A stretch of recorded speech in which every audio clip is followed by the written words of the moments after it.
chapter 6, verse 11. And poverty will come upon you like a robber, and want like an armed man.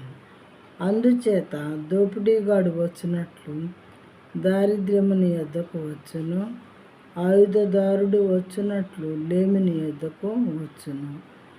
అందుచేత అంటే ఎందుచేత ఈ విధంగా చేతులు కాసేపు ముడుచుకొని పడుకుంటాను, కొంచెం సేపు కునుగుతాను, కొంచెం సేపు నిద్రపోతాను అని లేకుండా స్లీపింగ్ టైంని ఎక్కువ చేస్తూ తన పని చేసుకోకుండా అలా పడుకొని ఉండేవాడికి అందుచేత అలా చేయటం చేత దోపిడీగాడు వచ్చినట్లు దారిద్ర్యం నీ ఎద్దకు వచ్చును.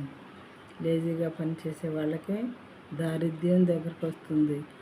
ఆయుధదారుడు వచ్చినట్లు లేమి నీ ఎద్దకు వచ్చును.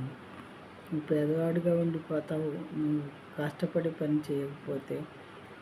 తగిన సమయంలో మరి సమయం ఉన్నప్పుడే హార్డ్ వర్క్ చేసి డబ్బు సంపాదించకపోతే దారిద్ర్యం నీ ఎద్దకు వస్తుందా, తర్వాత లేమి కూడా నీ ఎద్దకి వస్తుంది అని ఈ వాక్యం ద్వారా దేవుడు మనతో మాట్లాడుతూ ఉన్నారు.